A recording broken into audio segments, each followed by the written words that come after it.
Vriende, goeienaand.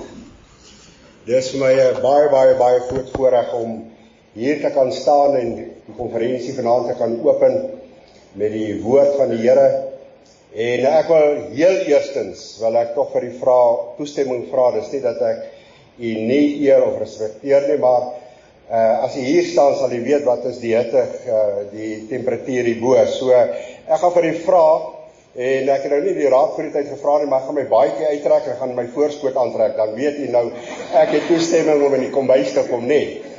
Maar baie dankie, ek is bly dat u hier is, en ek wil saam met u aanstem, dat u van die begin af die hart sal oopstel. Ek sê altyd, trek jou kringetjie so om jouself, vergeet van die persoon langs jou, voor jou, en sê, Here, met my wil ek so graag hê, moet u kom ontmoet. Hierdie naweek is baie kort, mens dink nie, dit is so kort nie, maar er is 'n paar boodskappe en hierdie konferensie is iets van die verlede, en ek het die Here vertrou, dat die Here van die eerste aand af, ons vertrou baie keer, as dit by Saterdag aankom vir 'n deurbraak, maar ek het die Here gesê, Here, van die eerste aand af, ek het 'n verwagting dat die Here vanaand alreeds sal deurkom en met jou in my hart sal kom ontmoet. Ek wil graag begin met iets wat ek gesien het. In Kimberley is daar 'n persoon wat met granietblokke werk, met marmerblokke werk, en ek moes die dag by hom gewees het vir 'n steentjie, vir 'n nissie steentjie. En daar stop so 'n groot vragmotor en 'n massiewe blok graniet word daar afgelaai. En hy het 'n man daarso, en die man het sulke klein byteltjies, en terwyl ek met Theo staan en praat, hoor ek net so elke keer so 'n hamer wat so op 'n klein byteltjie val. En ek dink toe, Theo, kan ek jou nie help met 'n hamer nie? Ek kan vir jou, ek het nog een van my pa se hamers geërf, hierdie groot hamers. En ek dink toe miskien kan ek 'n moedskep by mekaar kry, en ek vra vir die persoon, ek sê gou vir my, het jy 'n groter hamer nodig? Hy sê nee. Hy sê, terwyl ek en jy nog hier gaan praat, gaan jy hoor hoe kraak daai granietblok. En ek dink toe, joh, en die persoon sit op die granietblok, op die stuk marmer, dan tikker hy met sy hamer so op daai byteltjies wat so is, en dis nie lankie, en toe dog ek, dis die weer wat slaan. Toe breek daai granietblok, presies volgens die vorm wat hulle die byteltjies so geplaas het. Hoor gou mooi, miskien is jou hart vanaand daai granietblok. Ek ken nie jou hart nie, ek sê baie keer, ek sien voor die kop, maar God sien vanaand die hart raak, hy sien die granietblok. En ek bid dat die woord van God wat soos 'n hamer is, al tik hy hier die hele naweek, dat daar die granietblok iewerste, daar die klipharde hart, miskien 'n hart wat afgestomp geraak, koud geword het, dat die woord van God, die woord van God, het die vermoë om daai klipharde granietblok te breek. Is dit nie wonderlik nie, as jy hom toelaat? Die Here kan alleen vir jou iets doen, wanneer jy hom gaan toelaat. En die woord sê dat Jesus beweeg van sitplek tot sitplek, en van hart tot hart, en hy kan by jou verbygaan, dis moontlik. Die lied sê, die ou halleluja lied sê, Jesus gaan nou hier verby, en hy kan by jou verbygaan, en hy kan na die persoon langs jou gaan, en jy kan hierdie hele konferensie hier sit, jy kan sondagmiddag leeg hier uitgaan. Maar sal dit nie wonderlik wees, as elke een van u, en daardie wonderlike, vars, nuwe ontmoeting met die Here Jesus sal hê, en hier kan weggaan en sê, Here, dankie dat ek in 'n nuwe lewende verhouding, nie net 'n verhouding met Jesus nie, daar's 'n verskil, daar's baie mense wat in 'n verhouding met Jesus staan, maar om in 'n lewende verhouding met Jesus te kan staan, is wonderlik nie. En laat hom toe. So blaai saam met my, jy moet die Bybel vir my op 'n paar plekke oopbou en oopmaak, en ons gaan heel eerstens lees uit Korintiërs uit 2 Korintiërs uit. En ek gaan daar 'n paar verse lees, en dan kan jy jou vinger druk daar by Lukas hoofstuk 16, en ek gaan daar ook 'n paar verse uit Lukas dan ook met u saam lees. Maar ek wil graag heel eerstens uit 2 Korintiërs, en by hierdie heel eerste geleentheid wil ek baie graag met u praat oor die misleidingsplan van die duiwel. Die duiwel het 'n misleidingsplan, en hy werk baie presies volgens daardie misleidingsplan. En miskien sit u vanaand hier, en soos wat die woord gaan kom, gaan u ontdek, ek word deur die duiwel mislei. Miskien maande, miskien jare, is ek al deur die duiwel mislei. Mag God, die Heilige Gees, jou oë oopmaak, om dit dan te besef. Maar hoor wat sê Paulus, as hy hieroor skrywe, dan sê in 2 Korintiërs 2 vers 10, en ek lees vir die B-gedeelte, sê hy hierdie woorde, hy sê, sodat ons nie deur die Satan bedrieg sou word nie. So daar is 'n moontlikheid dat die Bybel sê dat ek en jy deur die duiwel bedrieg kan word. Daar is 'n moontlikheid. En dan sê hierdie woorde net daarna, hy sê, want ons is met sy planne nie onbekend nie. Ons is met sy planne. Daar's 'n metode, daar's 'n plan waarvolgens ons vyand werk. En dan kom hy in 2 Korintiërs hoofstuk 11, en ek lees daarvan vers 2 af vir u. 2 Korintiërs hoofstuk 11, en Paulus is aan die woord, en hy sê, want ek is jaloers oor julle met 'n goddelike jaloersheid, want ek het julle aan een man verbind, om julle as 'n reine maagd aan Christus voor te stel. Maar, hy maak 'n stelling, dan kom hy by vers 3, dan sê hy, maar ek vrees, dat net soos die slang Eva deur sy listigheid bedrieg het, julle sinne so miskien bedorwe kan raak, vervreemd van die opregtheid teenoor Christus. Let op die plan, hier kom hy met sy strategie. Hy sê, want as iemand kom, hy noem 3 dinge, let mooi op wat hy sê, want as iemand kom en 'n ander Jesus verkondig, as wat ons verkondig het, of as julle 'n ander gees, let op 'n klein lettertjie G, 'n ander gees ontvang as wat julle ontvang het, of 'n ander evangelie as wat julle aangeneem het, laat dit julle dit goed geval. Ek praat met u oor die misleidingsplan van die duiwel. En ek het dit al reeds vir u gesê dat die duiwel het 'n plan. En hy werk strategies volgens daardie plan. En wat is daardie plan, as ek baie vinnig vir u net die geheim van sy plan kan deurgee, dan is dit om alle mense helwaarts te lei. Dis sy plan. Sy plan vanaand is om die wêreld helwaarts te lei. En om daardie plan te volbring, is daar 'n paar dinge wat hy doen. Hy lieg vir die mens. Ek wil eintlik sê, hy belieg die mens. Hy bedrieg die mens. Hy mislei die mens. En dis wat Paulus sê in 2 Korintiërs hoofstuk 2, hy sê vers 10, sodat julle nie deur die Satan bedrieg sou word nie. Hoe doen hy dit? Daar's baie maniere, maar terwille van vanaand wil ek vir jou net vandag 2 maniere noem hoe die duiwel dit regkry om die mens te bedrieg en te belieg. Nommer 1, hy verblind jou en my. As hy dit kan regkry om die mensdom vir die waarheid van die evangelie te verblind. Jy weet, baie keer as ek met mense oor die Here Jesus praat, dan sien jy, dis asof daar so wyl voor mense sy gesig, sy oë so insak. Dan wys dit vir my dat die duiwel is besig om hierdie persoon te verblind as dit kom by die waarheid. Hoor nou mooi, ek sê nie van die evangelie nie, ek sê vanaand oor die waarheid van die evangelie. En dan is daar 'n tweede ding wat hy doen, en hy het so baie mense dit al reg gekry. Hy belieg die mens deur vir die mens te vertel, en dis waaroor ek vanaand met u wil praat, oor die een leuen, daar's 5 leuns, wat hy baie lief is om vir die mens te vertel, maar een van hierdie leuns is, dat daar nie so 'n plek, soos die hel bestaan. Hy belieg die mens. Hy vertel vir die mens 'n leuen.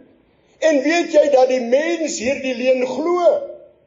En die kerk van die Here Jesus het by daai punt gekom waar hy hierdie leuen glo. So ons sit met 'n ander evangelie vanaand. Hoor wat sê Paulus? Hy sê, as iemand na julle toe kom met 'n ander Jesus, sit ons nie vanaand met 'n ander Jesus binne die kerk nie, vriende. Sit ons nie vanaand met 'n ander gees met 'n klein lettertjie binne die kerk nie. Is dit nie waarmee mense hulle besig hou met 'n ander Jesus en met 'n ander gees? Hoor nou mooi, en met 'n ander evangelie.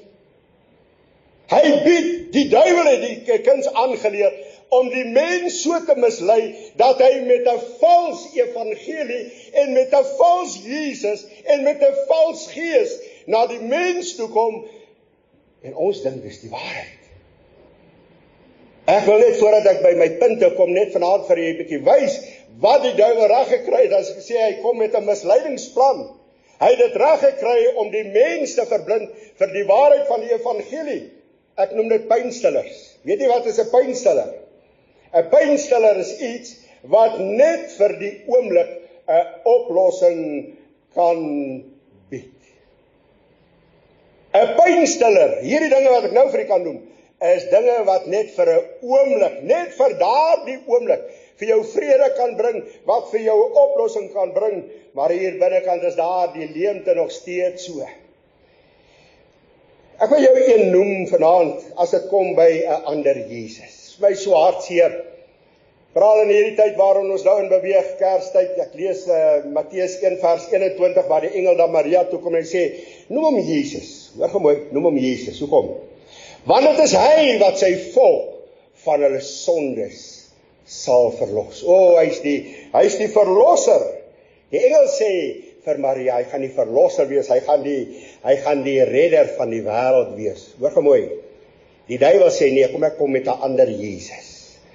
Ons het nie vanaand meer 'n redder nodig nie. Ons het nie meer vanaand 'n saligmaker nodig nie. Die doop het die plek van Jesus, het die plek van die bloed ingeneem. Daar is 'n verkondiging wat vandag van die kansel afkom en sê die doop red. Nie meer Jesus nie. Paulus sê as iemand inkom met 'n ander Jesus en met 'n ander gees, jy hoor hoe praat mense, die gees. Ek wil nou vra baie keer vir mense, watter gees verwys jy na? Met 'n klein lettertjie of met die groot letter? 'n Ander evangelie. Daar's nie meer die bloed evangelie nie. Die duiwel kom in met 'n kruislose en met 'n bloedlose evangelie. Is dit nie so nie? En die een van daardie dinge kan red nie, vriende. Ek wil vanaand vir jou 5 leuns noem en ek het al reeds gesê ek wil een van hierdie leuns uitsonder. 5 leuns in sy misleidingsplan. En die eerste leuen is waaroor ek met u gaan praat, daar is nie so 'n plek soos die hel nie. Kyk my mooi in die oë, ek wil dit vanaand vir u sê. Die hel mag sy skrikwekkendheid verloor het. Die hel mag die boodskap oor hierdie verskriklike plek, God se plek, hy word genoem God se hel, mag sy skrikwekkendheid verloor het, maar dit sal nooit die werklikheid daarvan wegneem nie. Daar's 'n tweede leuen, dat die mens het nie 'n onsterflike siel nie. Dis wat die duiwel verkondig.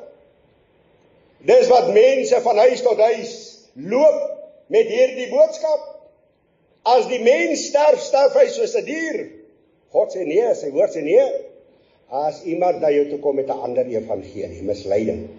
Die duiwel kry reg om die mens te mislei. Daar's 'n derde leuen, ek het klaar my hel op aarde. Mense sê as ek ongelukkig getroud is, dan is dit my hel. Hoor gemooi, dis 'n plek wat wag vir 'n mens wat Jesus Christus nie ken as sy of haar persoonlike verlosser en saligmaker. Die graf is my hel. Die 5de leuen wat so algemeen is, God is hierdie God van liefde en hy sal niemand in die hel werp nie. Hy is wel 'n God van liefde. As jy na die liefde van Jesus wil sien, van hierdie God wil sien, dan kyk jy na die kruis van Jesus, waar hy sy seun tussen hemel en aarde laat hang het. Dis liefde. Hoor gou mooi. Die geregtigheid van God en die liefde van God is soos 'n treinspoor wat langs mekaar loop. Dit sal nooit voorkruis nie, nooit. Jy kan nie die geregtigheid van God en die liefde van God van mekaar skei nie, nooit. Dis juis omdat hy God van geregtigheid is. Dis juis omdat hy God van liefde is. Dis hoekom hy die mens wat sy seun verwerp het, eendag in hierdie plek, gaan weg. Hoor gou mooi wat sê Matteus 25 vers 41, gaan weg van my jou vervloekte in die ewige vuur. Hoor gou mooi, Jesus sê dit. Jesus sê dit.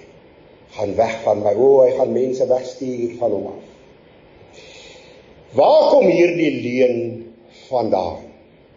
Hierdie nommer 1, dat daar nie so 'n plek soos die hel bestaan nie. Kan ek vanaand vir jou sê waar kom dit vandaan?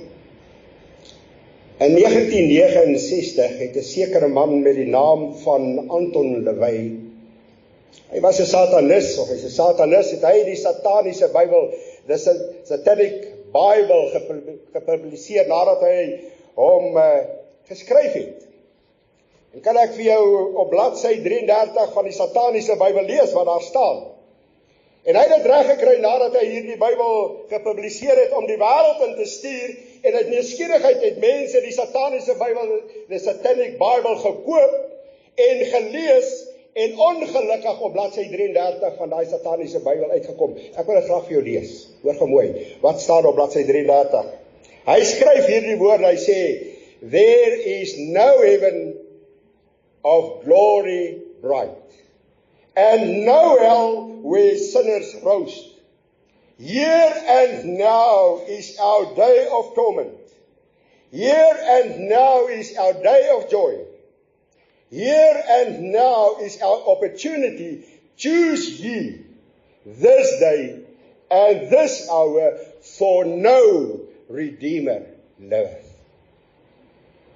Bladsy 33 van die sataniese Bybel, en die duiwel het hierdie leuen die wêreld ingestuur, en die duiwel het reg gekry dat mense, die kerk van die Here Jesus, vanaand hierdie leuen glo. There is no hell. Ek wil vanaand vir jou vra, watter Bybel glo jy? Kyk my in die oë, ek wil vir jou vra, watter Bybel glo jy? Ek gaan vanaand vir jou wys, wat glo mense, watter Bybel het hulle geglo?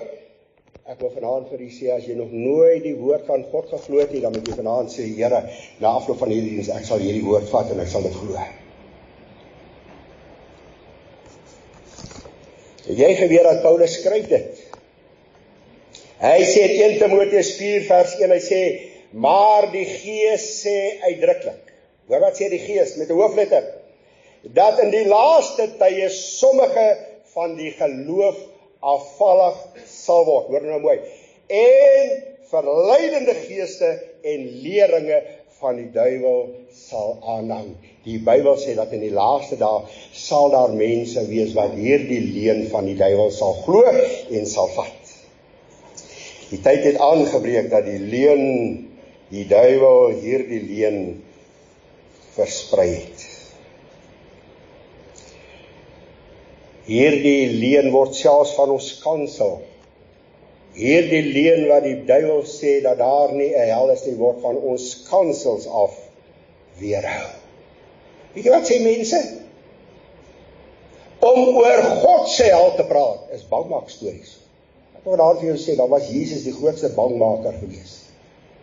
Want hy het meer oor die hel gepreek as wat hy oor die hemel gepreek het.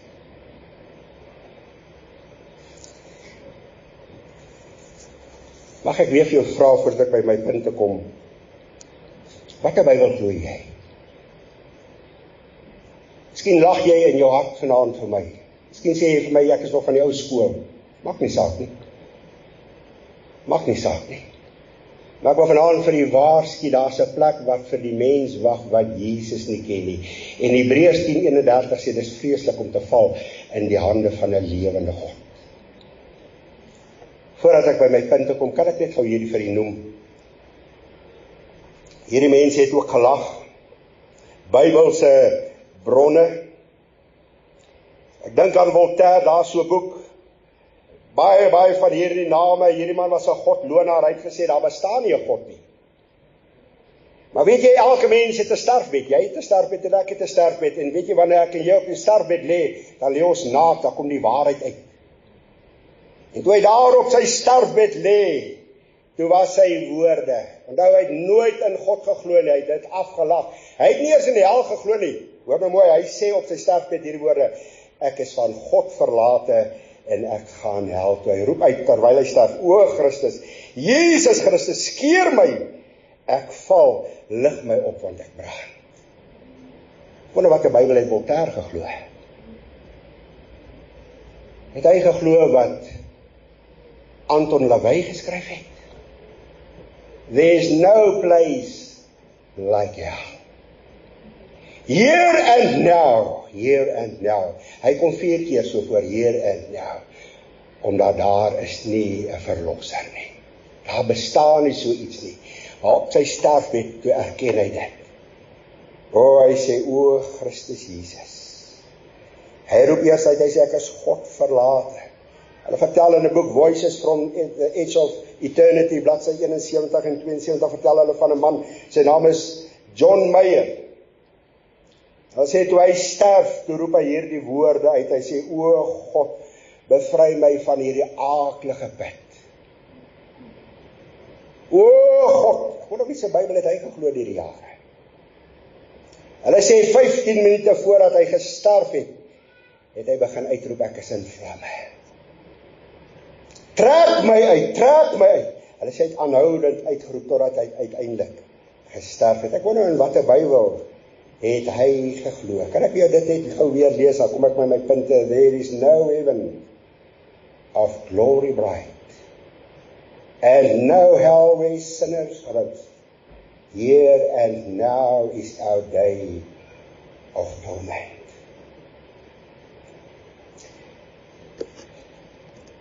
Ek wil graag vanaand vir jou 8 Bybelse karaktertrekke noem van God se hel. Ek wil jy moet saam met my blaai na Lukas hoofstuk 19.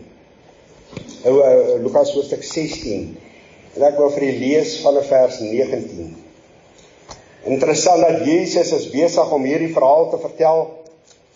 Bo in hierdie verhaal staan wel 'n gelykenis, maar ek wil graag vir u die versekering gee dat dit is nie net 'n gelykenis nie, dis 'n ware verhaal. Want nêrens in 'n gelykenis wat Jesus vertel het, het hy 'n man se naam, het hy die persoon by die naam genoem nie. Hier noem hy 'n man met die naam van Lazarus. Daar was werklik so 'n persoon soos Lazarus. En Lazarus beteken 'n vriend van God. En ek wil dit net vir jou regstel. Lazarus is nie hemel toe omdat hy arm was nie, of omdat hy 'n bedelaar was nie. Dis wonderlik om 'n vriend van God genoem te word. Is jy 'n vriend van God? Word jy genoem 'n vriend van God? Dis min mense in die Bybel wat genoem word vriend van God. Hy was onder andere een. Lazarus, vriend van God. Maar daar was 'n ryk man. En daar's 3 redes waarom hierdie ryk man verlore gegaan het. Voordat ek hierdie verhaal hou, maar jou Bybel ook ek gaan vir jou die teksverse so uitlig, die 8 karaktertrekke, dat jy dit sal sien. Maar die 3 redes waarom hierdie man verlore gegaan het, die Bybel sê, en daar was 'n ryk man. Want jy sien Openbaring 20 vers 15 sê, nou as jou naam nie opgeteken is in die boek van die lewe nie, word jy die poel van vuur gewerp.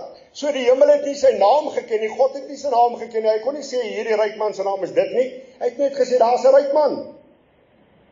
Ken God jou naam? Is jou naam opgeskryf in die boek van die lewe, of gaan hy net eendag verwys? Daar was 'n vrou. En daar was 'n jong meisie. Daar's 'n jong man. Daar's 'n jong. Hoe gaan hy jou verwys? En hierdie man het altyd, jy kan hierdie verhaal lees, altyd nee gesê. Nee, Vader Abraham. Hy het net die woord nee geken.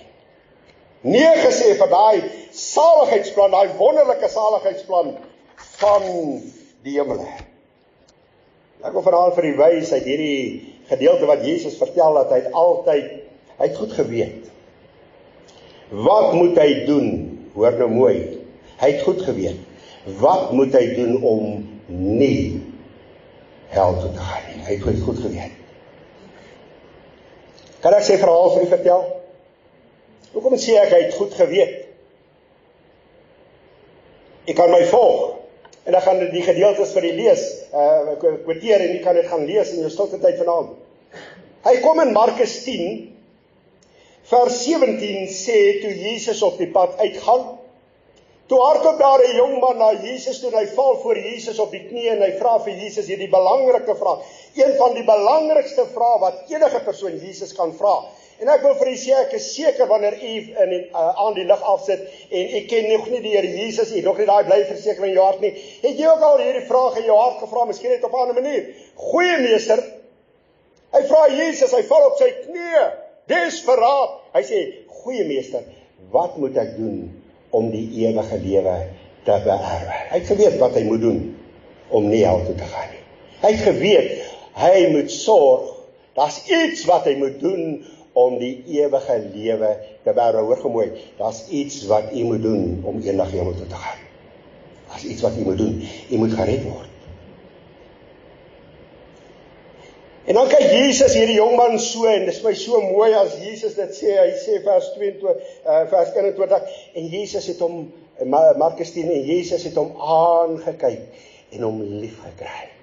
Hy sien sy hart, hy sien hier binne, hy sê, jongman, daar's net een ding, wat tussen my en jou staan, daar's 'n ander God in jou lewe. Daar's 'n geldgod, daar's 'n God, sy naam is besittings, wat jy liewer voor is, as wat jy vir my is. En dan sê vers 22, toe Jesus hierdie woorde vir hom sê, maar hy treurig geword, en bedroef weggegaan. Sien jy die prentjie? Hy staan voor die deur van die hemel. Johannes 10 vers 9, ek is die deur. Hy staan voor die deur van die hemel. Goeie meester, wat moet ek doen om die ewige lewe te beerwe? Toe Jesus vir hom sê wat jy moet doen, maak my God van jou lewe, gee my 'n kans in jou lewe, sê die Bybel, hy treurig geword. Hy het bedroef, hy het omgedraai, en hy het weggestap. Hy stap weg van die deur van die hemel. Ek sien in my geestesoog hoe druk hy teen die deurkosyne van hierdie deur. Hy kyk so in die hemel en hy sien, en hy druk hom so weg. Hy draai om. Ek lees weer van hierdie jongman in Lukas 12. Jesus verwys, hy sê, 'n ryk man se grond het goed gedra. En die middag het hy daar gesit en hy het vir homself gesê, siel, jy het so baie dinge bymekaar gemaak. Hy kyk na sy trekkers, hy kyk na sy landerye, hy kyk na al sy skure. En hy kom by daai plek uit, hy sê vir sy siel hierdie woord, hy sê, siel, neem rus, eet, neem rus. Jy het hard gewerk. Gaan tel 'n bietjie. In Lukas 12, vers 17 en 18, kom die woordjie ek. Dit sê vir my, het nooit Jesus koning van sy lewe gemaak nie, die eie ek, 6 keer. Lukas 12, van vers 17 en 18 en 19, lees ek 6 keer ek. Hoor gemooi. En daai Saterdagmiddag toe staan hy op in sy voorhuis. Ek het hard gewerk. Hy het nie rekening gehou met wat bade die mens dat hy die hele wêreld win en aan sy siel skade ly. Hy staan daarop en toe hy instap uit sy voorhuis uit in die gang en hoor gemooi. Vers 20 sê, maar God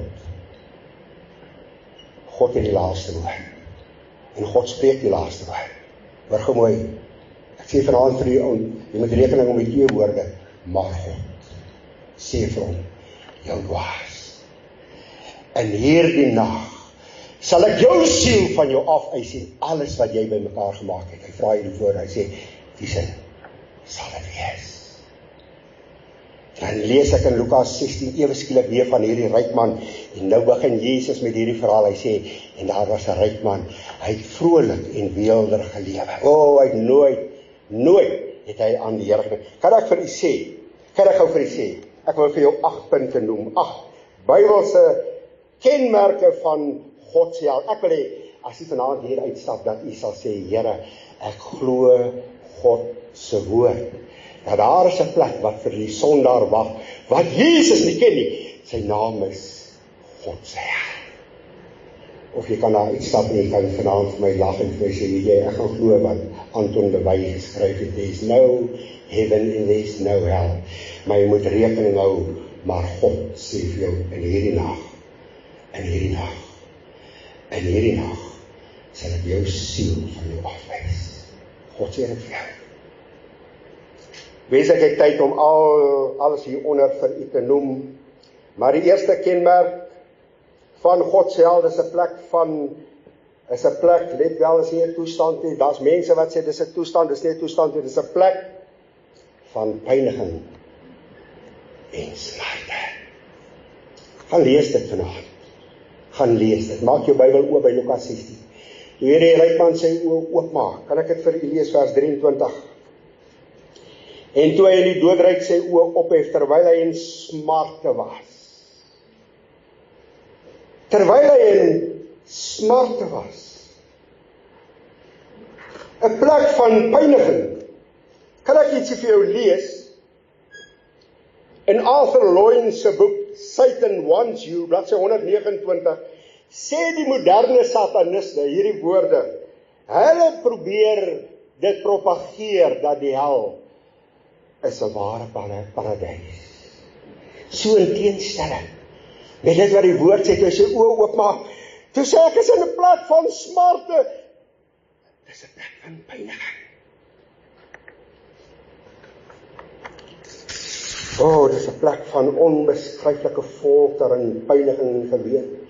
Moet jy die tweede kenmerk van God se hel, vers 23 sê dit, die hel is 'n plek met 'n uitsig op die paradys. Die hel is 'n plek met 'n uitsig op die paradys. Hy sê in vers 23 hierdie woorde, en terwyl hy in smarte was, sien hy Abraham van ver af en Lazarus aan sy boesem. Kan ek vir jou vers lees? Lukas 13 vers 28 sê, daar sal geween wees en geknars van die tande, wanneer julle Abraham en Isak en Jakob en al die profete in die koninkryk van God sien. Dat sê Jesus weer, maar julle self uitgedryf buitentoe.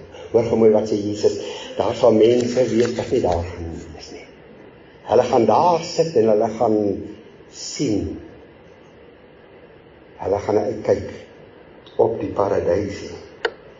Die derde kenmerk, die hel is 'n plek van herinnering. Vers 25 sê Abraham vir die ryk man, kind onthou.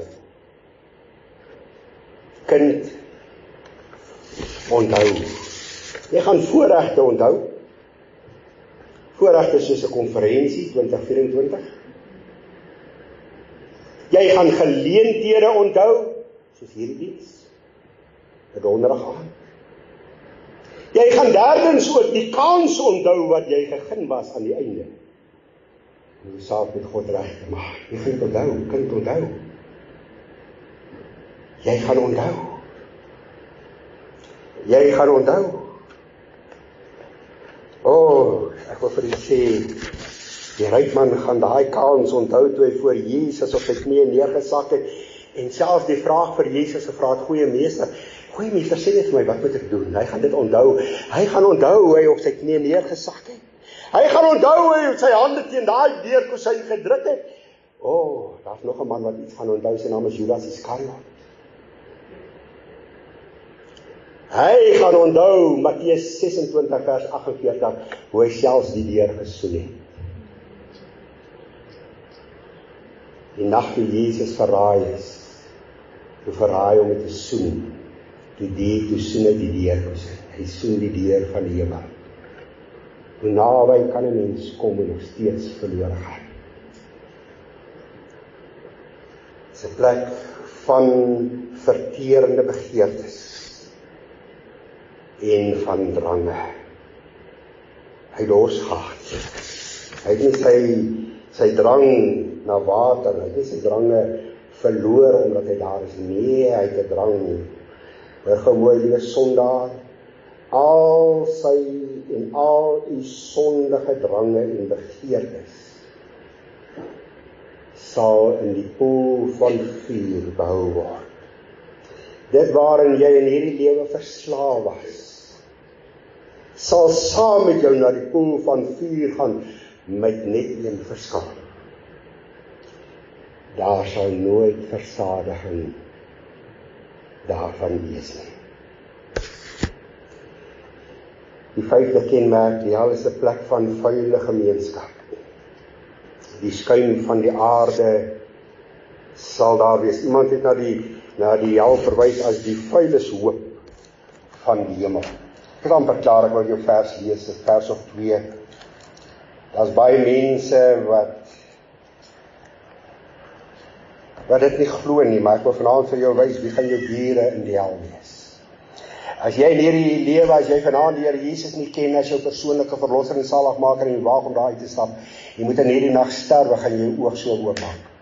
Jy gaan jou oog so oopmaak. Jy gaan presies weet. Ek wil vanaand dit waag om te sê, 'n paar minute nadat jy jou oë in hierdie lewe toegemaak het, gaan jy presies weet waar jy die ewigheid gaan lewe. Weet jy wie gaan jou bure wees? Kom ek lees vir jou wat sê Openbaring 21 vers 8. Maar wat die vreesagtiges aangaan, dis nou nie hulle wat hoogtevrees het en engtevrees het nie. Jy het vanaand 'n vrees vir mense. Wat gaan my ma sê? Wat gaan daai tannie sê? Wat gaan daai oom sê? As ek vanaand my lewe vir Jesus moet gee. Maar wat die vreesagtiges, die ongelowiges, die gruwelikes, die moordenaars, die hoereerders, die towenaars, die afgodedienaars. Kan ek jou nog 'n vers lees? En ek weet nie hoe mense by hierdie vers verbykom nie. Miskien het jy nog nie hierdie vers gelees nie. En ek weet nie hoe die kerk vandag oor hierdie goed kan redeneer nie. Maar hoor wat sê 1 Korintiërs 6, en ek glo God se Bybel, ek glo God se woord. Moenie dwaal nie, geen hoereerder. Hoor gaan nou meneer. Daai geheime kiekie wat jy in jou hart het. Daai geheime verhouding wat jy het. Die Bybel sê geen hoereerder. God maak geen verskil nie, hy sê geen hoereerder. Of afgodedienaar, of egbreker, of wellusteling, of sodomiet. Of sodomiet. Weet ek nog vir jou meer verduidelik? Lesbiene. Sal die koninkryk. Gierigaards, dronkaards, kwaadsprekers, rowers. 6de kenmerk. Daar sal geen liefde wees nie. Daar's mense, hulle lag daarvoor, hulle sê, dis waar ek my vriende gaan ontmoet. Maar ek wil vanaand vir u sê, dis waar families mekaar gaan verby, dis waar 'n man sy vrou gaan verby, en daar die vrou gaan vir haar man sê, jy het in my pad gestaan. Daar die donderdag aan, wil ek my lewe vir die Here gee, en jy het gesê, nee, wag, die dominee maak my bang. Nee, wag, kom ons skoei eers 'n bietjie af. So gaan kinders ouers verwyd, en ouers gaan kinders verwyd. Dit gaan 'n plek van verwyte wees. Mag ek jou vra, wat die Bybel glo jy? Die laaste kenmerk is 'n plek van hartroerende voorbidding. Hoe hoor ek? In my geestesoor is daar iemand wat vanaand bid. Dominee, waarsku daai familielid van my. Waarsku daai vriende van my. Dat hulle nie ook in hierdie plek, hoor jou bid hy. Hoor bid jy die ryke jong man, hy het nooit daarin geglo nie, maar ewe skielik, hy het nooit 'n bid hierby gewoon nie, maar skielik, hy weet hoe om te bid. Hy hou sy eie bid hier. Die verskil is daar's geen gebedsverhoring nie, want weet jy wat? God is nie daar om gebed te verhoor nie. Hy's vanaand hier. Hy's vanaand hier om jou gebed. Wanneer jy vanaand hom roep en sê, o God, wees my sondaar genadig, is hy vanaand hier om daai gebed te verhoor en te beantwoord. Hy's nie daar nie. Onverhoorde gebede. Sê vir my, kyk my in my oë geslaag. Wat die Bybel glo jy vandag?